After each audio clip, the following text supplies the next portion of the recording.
and welcome to the Sunday meditation at the Light Institute of Galisteo and the Sanctuary of Light. For those of you who are coming for your first time to this meditation, we divide it into 3 parts. In the first part, my favorite, we ask our higher selves. Your higher self is the intuitive, the psychic, the spiritual essence of your soul, utilizing your own inner voice, your own wisdom to guide your life. So we'll ask the higher self to take form, draw it into our body, and we'll sit in meditation with our higher selves. I'll make a little Om sound so you can push the button on your apparatus and meditate for as long as you like. In the second part of the meditation, we reach up into the cosmos with our consciousness, and we imagine that we're magnetizing down to us a beautiful beam of pure white light down through the top of our head, down into the solar plexus. This is the center of the emotional body. And from there we laser the white light out across the planet and back up into the cosmos. We do this with the breath, and it's the only thing we do in the second part. It takes us into a deep meditation. As we breathe in, we draw down the white light. As we exhale very slowly, that's what takes your brain into a meditative state. We send that light across the planet and back into the sky. And that's all we do in that part. In the third part of our meditation, each week we pick a situation or an energetic conversation that we can take our own meditative energetics and extend them out into the world. And I love that because we want to use the peace and the clarity that we get in meditation as a gift out into the world. All of us can do that. This week the conversation will be the balancing of weather. In the Bermudas, in the North Atlantic, there's possibly a Category 4 hurricane coming right into a big world event of some athletic thing that could be destroying the island. Everywhere people are dying and suffering from too much heat or too much cold or the bouncing back and forth that's going on. So we're going to send light, we're going to bring weather into our mind's eye. You might see it as the wind or the rain, or you might just see some energetic form of that weather. And we'll ask it what frequency of light it needs to come into a center so that whatever the weather needs to do, needs to rain, needs to let the sun shine, whatever it needs to do, it can do that, but in a more balanced way, rather than the extreme weather that we're having. So we're going to whisper, and we have the right to do that. Humans have been doing it since the beginning of time. Here in the United States, the Hopis have been calling the rain in high deserts for thousands of years. So we're going to talk to the weather and through the conversation of light, invite it to stabilize a little bit for the good of all life. Okay, and here we go. We'll begin with a couple of breaths to exhale and quiet your brain and bring you into that meditative state. So close your eyes, breathe in through your nose, hold at the top, and exhale slowly through your mouth.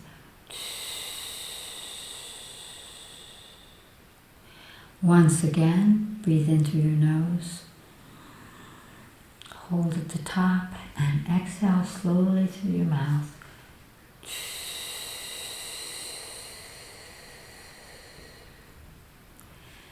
Ask your higher self, the intuitive essence of your soul, your own inner voice, to take a form for you so that you can align to that form through the consciousness that you carry.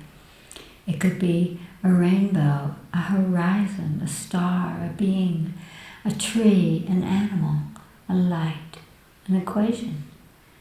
Just ask your higher self to take form for you now, and take the first form that comes.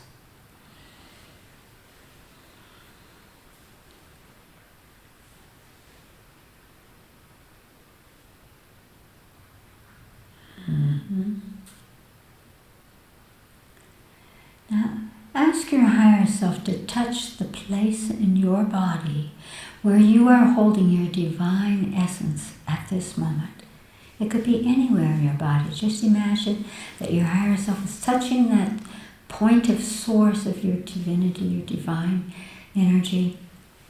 See where that is for you right now.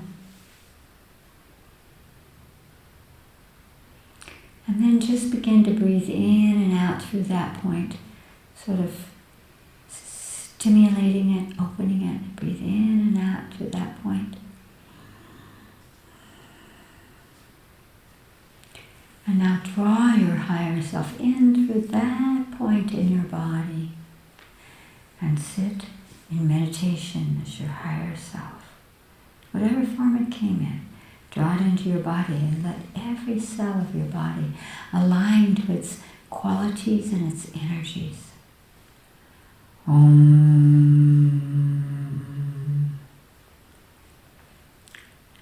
Reach up into the cosmos and draw down a beautiful beam of pure white light down through the top of your head, down into your solar plexus, your stomach, and laser it out through your own auric field, out, across the planet, and back into the sky. Breathe in, draw it down as you're breathing in through your nose. Exhale through your mouth, extend it out across the planet, back into the sky, and just continue that pattern. Oh.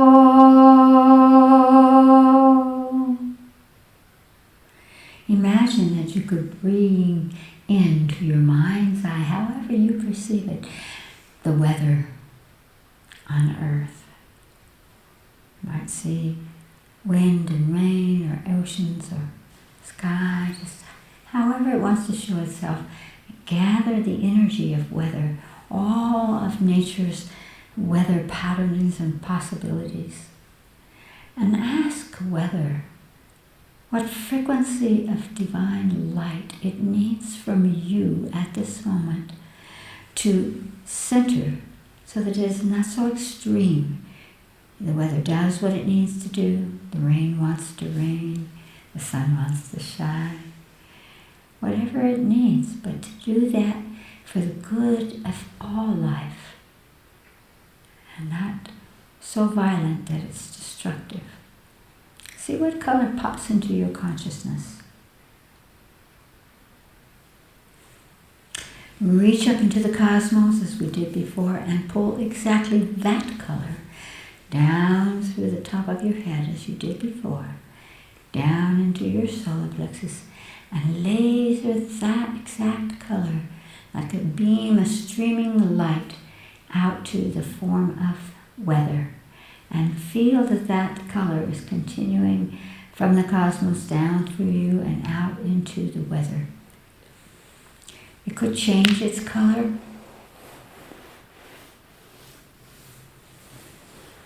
Just continue to send light to weather and feel it shifting, quieting, centering.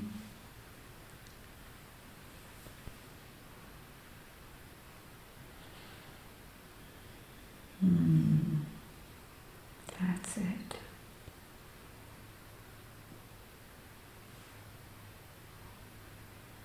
And breathe deeply and open your eyes. Oh, thank you for that. Imagine the millions of people right now that are suffering from the heat or are terrified because a huge hurricane.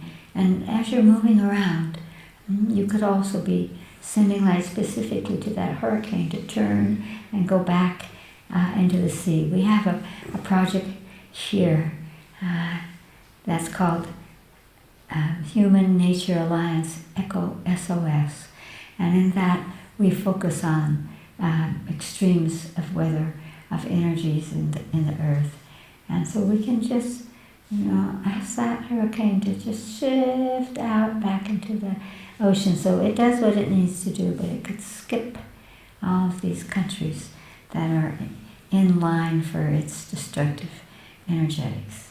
So thank you for that.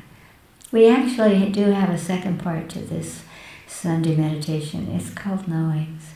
And from around the world, people send in questions every week for us to peruse, to discuss, so that we can uplift ourselves, illuminate ourselves, and all of those who are participating. And Allison will tell us the questions that have come this week. Allison?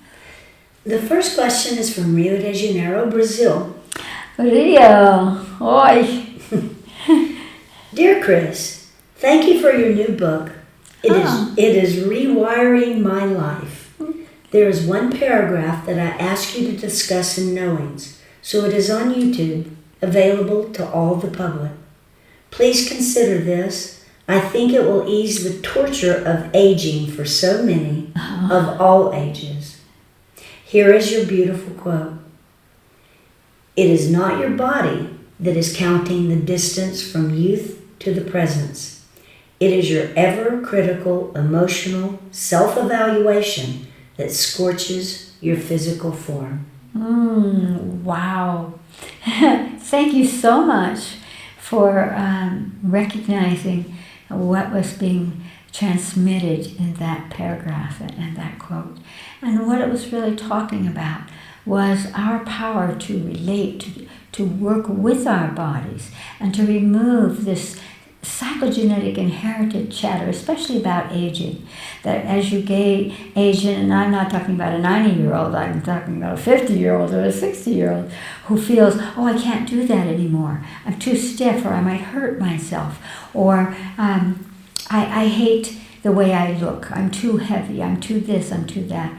And so that self-effacing emotional judgment is very destructive for your relationship with your body, because your body is a conscious entity. It actually listens to you, and it can actually tell you what it needs. And so you want to come to a place where instead of all of that chatter, oh, I'm getting older, or oh, this doesn't look as good, you want to whisper the opposite to your body. You're looking good today. And here's a little exercise, for example. Where am I holding the energy in my body of being flexible or being healthy, or whatever you want to add to that, or feeling beautiful, for example? Any idea that needs to be the opposite of what you're constantly imprinting in your body. Where am I holding that? Because your body is holding memories from the time of your conception. So it holds that childhood of yours where you could run and play. It holds the beauty of your youth. It holds a healthy, a vibrant presence. Joyful to be in body. The joy in body is a really big way to make sure that you have a healthy body, a happy body. So if you ask your body, where am I holding that energy still in me? You've forgotten you have it. And then you might hear or feel or see a place in your body. Go there to that place and imagine that you prick it open, and that you're really imbibing that kind of energy, as if you were again the child that was full of energy and health, that the person who felt handsome or beautiful, and said that to yourself. You weren't waiting for someone outside you to say, yes, we'll choose you. Because one of the reasons that we begin to beat ourselves up is we're angry at our bodies, because we feel that if our bodies are not beautiful or handsome, if they're not healthy, if they're not, if they can't participate, that we won't be chosen, that we'll be left alone. That's what's underneath that fear of aging, is that not being chosen. It's very primordial. It comes from the beginning of humans, where if you weren't chosen, you might be left aside, that's for sure. We have to get rid of that. But if you just do this exercise, where am I holding that sense of loving my body? Anywhere in your body, or all over your body might be that. Open it up and just imagine that you are now imprinting that energy, awakening it in your body. And you'll be amazed at seeing that physically you can look in the mirror and see a difference. And inside you can feel a difference as well. And so thank you for bringing that up. That book is called Potential Body, Helix of Enlightened Health. And you just touched exactly the story, that when we change the way we connect with our bodies respond. And so we can free ourselves from all that negative energetic about aging. Aging is just an illusion. Even science is beginning to say, this is not because of aging, it's because of something else. The more you talk to the body, your body, the more you'll know what it needs, and you'll never have to get there. So thank you. Allison? The second question is from Casper, Wyoming in the USA. Okay, Casper. Do we create karma with someone when we try to protect them or take up for them, even in a casual conversation? Are we aligning with them by doing this and stepping into their problems? Well, first of all, let's have a little giggle about what the word karma means.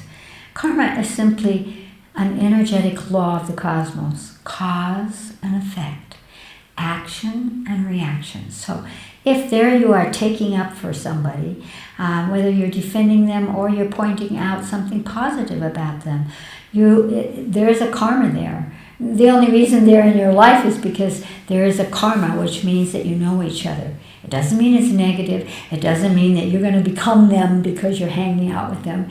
It means that you have an opportunity there through the action that you take, the energies that you wield, to bring about something better.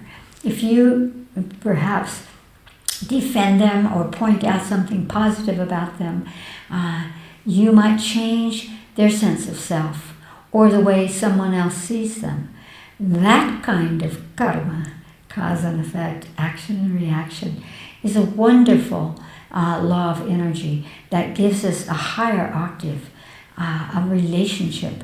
So it doesn't mean you're going to become a part of their problems. And that's the kicker, that when you're defending someone or you take up for someone, automatically you're taking up from a higher position. You're not really entering the fray.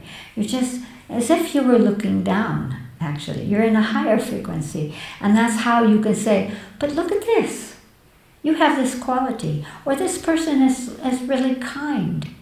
And I remember, and tell a story or whatever, this is creating what you might call good karma for you.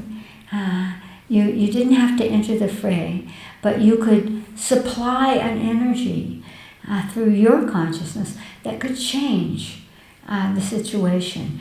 And above all, how the person feels about themselves.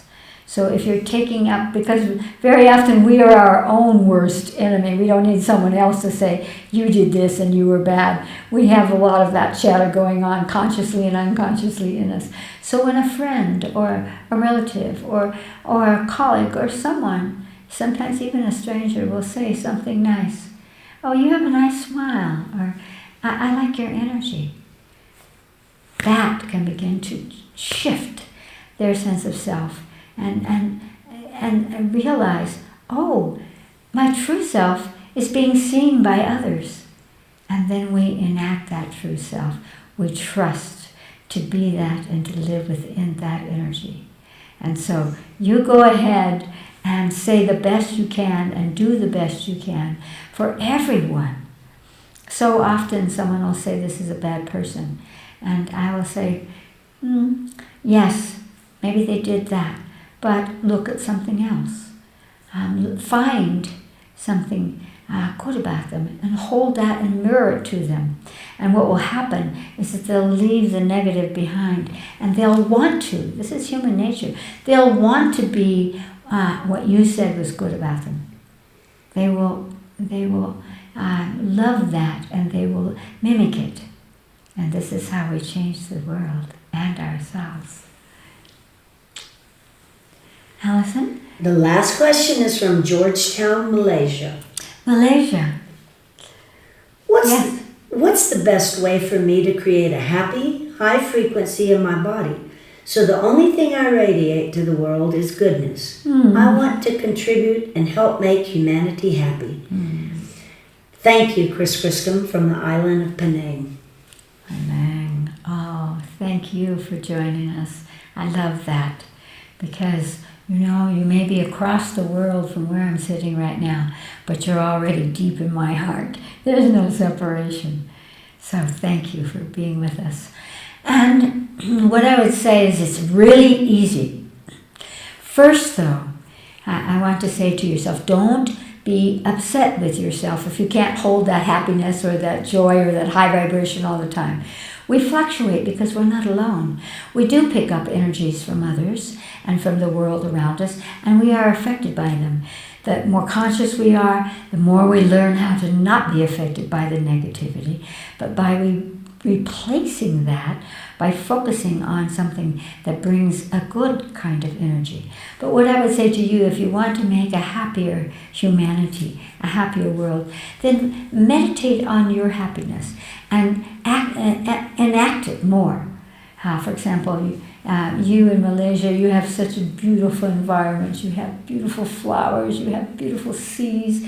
Think of whatever makes you happy, whatever it is. It might be a cat walking by. And allow that happiness to grow in your body so that it's not something you're doing with your mind. It's something that you're doing with your heart, with your emotions, with your higher awareness, higher octaves of energetics. Those are the things that will make your frequency higher and faster. And then just imagine that you're just radiating that out into the world. Whenever you're going to talk to someone by phone, whenever you're walking in the street, whenever you're shopping, whatever you're doing, hold that. What color do the people need today? And feel that you're drawing that color in from the cosmos and radiating that out. And wherever you walk, pretty soon you'll notice that people kind of come alongside you. People feel vibrations. They know when they're in the presence of a higher vibration. All you have to do is choose it. Another way, for example, if you feel like, no, I'm not being my higher self today, I'm grumpy, or I just did something that wasn't something that'll make a better world, I recommend spinning like a child. Spin to the right. When you spin like centrifugal force, you spin negativity, you spin stuff you're holding out through your auric field and release it. And that literally will quicken your megahertz, it'll quicken your frequency, and it'll lift you up. And then using your consciousness, you can name it in any way you want. Where am I holding the happiness that will heal the world? Or where am I holding the connection that will make others realize they're not alone? Or anything that comes to you that's very, for sure, important in Malaysia. Bring those questions into your mind's eye. Find the places that hold them in your body and radiate them out. And radiating out is, as we've been doing, drawing from your cosmos, never from you. The cosmos is what is eternal and infinite. Drawing it down, so you're the vehicle of that. If you're working on happiness, when you pull that happiness from the cosmos, then you'll be even happier. And then when it comes to the center of your emotional body, all it takes is the awareness of the direction of energy. You just give this off to the world. Let me give this off. And you free it. You give it off, you let it stream out, and you go on. And in doing that, your days will be filled with happy energy, and you'll notice that people around you are beginning to be like you, and you like them. And this is what we need. We're happy when we belong. We're happy when we are loved. And one of the things that my higher self has always said about changing energies or giving something is, whatever you want, give that. So if you want a happy world, give that. Give the happiness. Can you imagine that there is happiness as an energy in the cosmos? And that you can magnetize it through you and extend it out. You can find it in your body and extend it out, But you always want to recognize that by doing that, by being the giver, you are already at a higher frequency. And that's the key, is choosing that higher frequency. But not blaming yourself if you drop. Just spin around and say, I don't need that. Or where am I holding that's not my higher energy? Where's that in my body? What color does it need to be released? It's the way we use our consciousness to choose reality. Great love, Malaysia.